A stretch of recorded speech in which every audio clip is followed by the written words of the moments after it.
Cette tournée du ministre de la Décentralisation et de la Gouvernance locale, Raphaël Akotegnon, a un double objectif: apprécier l'état de la gouvernance locale et les réalités auxquelles les populations sont confrontées. Après avoir parcouru chacun des 13 arrondissements de Cotonou, le ministre et sa délégation ont eu une séance de synthèse avec les différents acteurs à la mairie de Cotonou. À l'occasion, le maire a salué l'initiative et remercié le gouvernement pour ses efforts en vue d'insuffler un nouveau dynamisme au secteur de la décentralisation. Les efforts du gouvernement et de son chef nous ont permis d'améliorer les conditions de vie de nos administrés.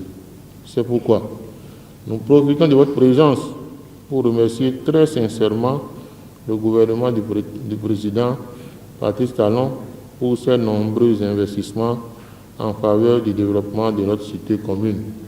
Il importe de déplorer des actes d'incivisme perpétrés par certains de nos compatriotes et dont les conséquences sont très regrettables sur les lourds investissements mis en œuvre par le gouvernement. Je puis vous rassurer que des actions sont en cours pour décourager de telles pratiques.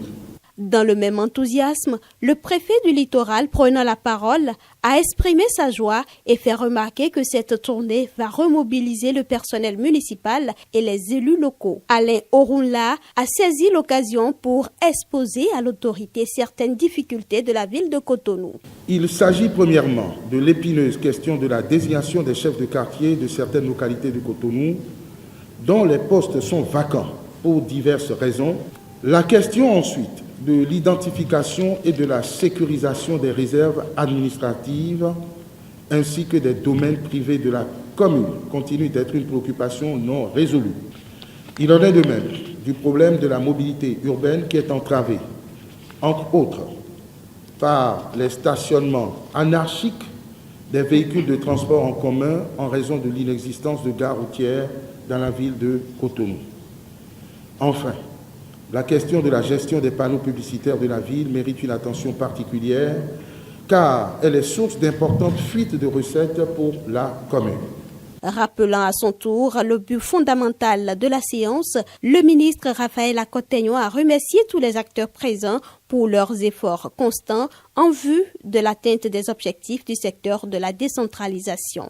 La présente séance s'inscrit dans une approche participative et collégiale qui aura certainement le mérite de nous édifier mutuellement et réorienter nos actions, si besoin en était, pour une amélioration conséquente de nos performances, notamment en ce qui concerne l'efficacité de nos dépenses publiques et la qualité des services publics aux populations.